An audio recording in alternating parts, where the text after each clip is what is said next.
Okay, so now that we have the VPN up and running and that we are actually connected to it, let us go ahead and see what the person controlling the VPN can actually see in regard to our traffic that is going through the VPN. Because remember, the traffic is encrypted between you and the VPN. Once it leaves the VPN, it no longer has that point-to-point encryption, meaning that whoever is controlling the VPN can see the data exiting the VPN in an unencrypted format. In order for us to achieve this, we will need T-Shark. So if you're following these lectures in order, you will have T-Shark already installed and configured not to use a root user. I'm going to go ahead and use the root user here because I don't really care. It's just for a couple of hours that this machine is going to run anyway. But this is not a good idea. The Wireshark has millions of lines of code, and it's never a good idea to run it as root. Okay, so T-Shark, yes, go ahead. I don't really care, sure. This is just a Wireshark setup that I'm making for this particular session, but you should really be looking at the Wireshark setup in the proxy tutorial list, where I've done a detailed explanation of how Wireshark should be run for remote capture. Okay, so now that the T-Shark is installed on our server, let's go over to our host machine, to our client machine, and you have this line of code which I have explained in great detail before and have elaborated on every single detail of it. Just gonna do this root. Even the old username remains there, sheep. So, oops.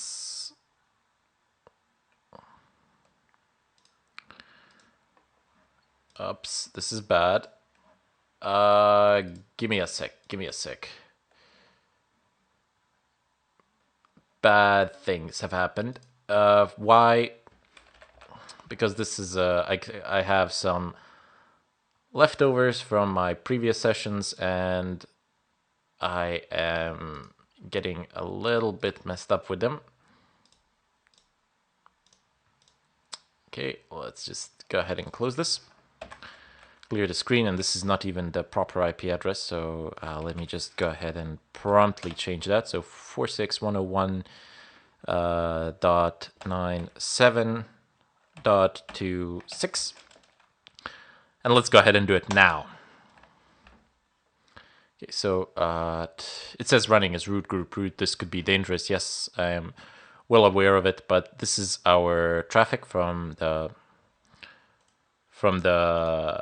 remote server. So let me just go ahead and open up a new window, Firefox, and I don't know, I can just basically refresh the default site a couple of times. It is completely irrelevant. So as you can see, I can see that I can see the requests coming in and out. I do believe that this is my IP address, 4636.181.98. Actually, I'm pretty sure that that's it, and it's making a request towards the VPN server. And then the VPN server down below is making a request towards whatever it is that I wanted to, towards wherever I wanted to go, really. So you can see some transmission control protocol. This is not really important for us now because the data is covered by SSL, but that doesn't matter. What I want to show you are two things here. So you have my IP address, which is 4636.181.98. So you can see this, right? And then you can see that it's making a request towards 46.101.97.26. That is the IP address of the VPN, okay? And then you can see immediately that the VPN is making a request towards 142, well, actually, let's go ahead and see what that is, because how else are you going to see? You have to basically go and type it in. So the request is towards 140.211. 169.196. Okay, so it's going somewhere. I'm going to go ahead and accept the certificate, but you should never do this. Never. Well, actually, let me go ahead and see who is.